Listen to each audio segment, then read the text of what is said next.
Pemirsa, puluhan warga di Kota Lok-Semawe berkonvoi menggunakan sepeda motor sambil memegang bendera bulan bintang mengelilingi Kota Lok-Semawe. Aksi konvoi tersebut dihadang polisi karena melanggar lalu lintas dan menyalahi prokes COVID-19. Aksi konvoi puluhan pemuda di Lok-Semawe sambil memegang bendera bulan bintang dihadang oleh polisi karena menyalahi peraturan lalu lintas dan prokes COVID-19. Sempat terjadi adu mulut dengan polisi dan nyaris ricuh saat personil Polres Lok-Semawe menyetop sepeda motor mereka ketika melintas di Jalan Merdeka depan Taman Riyadhah. Aksi konvoi sambil membawa bendera bulan bintang terjadi saat aparat keamanan dari Polres Lok-Semawe melakukan pengamanan aksi unjuk rasa yang dilakukan oleh Anik Syuhada memperingati 148 tahun Perang Aceh dengan Belanda bertepatan 26 Maret 2021.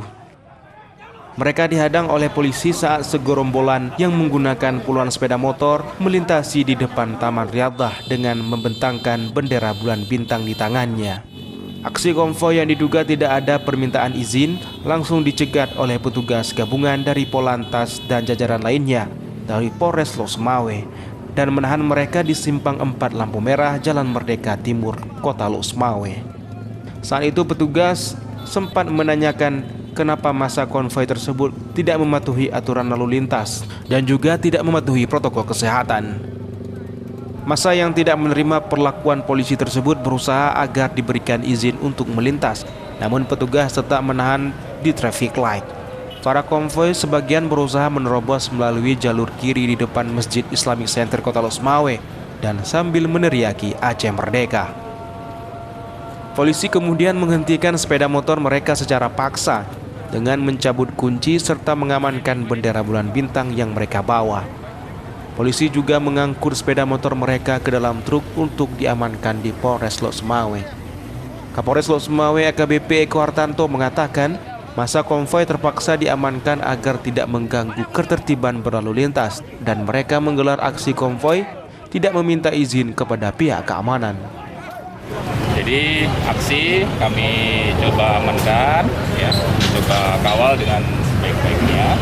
Kemudian ada informasi tadi sedikit ya dari anggota dari Pos Cunda menuju ke sini ada segerombolan ya massa yang menggunakan sepeda motor ya, untuk berusaha menerobos mungkin ya kegiatan tersebut. Mereka banyakkan tidak memakai helm, tidak mematuhi peraturan lalu lintas dan berusaha kami coba amankan dulu ya, amankan terhadap mereka biar tidak mengganggu kelancaran ketertiban arus lalu lintas dan juga mungkin antisipasi hal-hal yang ada. Bapak sebelumnya ada minta izin, Pak? Tidak. Ada kaitan dengan peserta demo anak jasa, Pak? Masih nanti kita minta keterangan dulu ya apakah ada kaitannya dengan unjuk rasa tersebut atau lain. Akibat aksi konvoi bendera bulan bintang tersebut, 2 warga diamankan ke Mapolres Lok-Semawe bersama puluhan sepeda motor. 2 warga yang diamankan dalam aksi tersebut untuk dimintai keterangan dan pengembangan lebih lanjut. Dari Lok-Semawe, Armia Jamil, iNews melaporkan.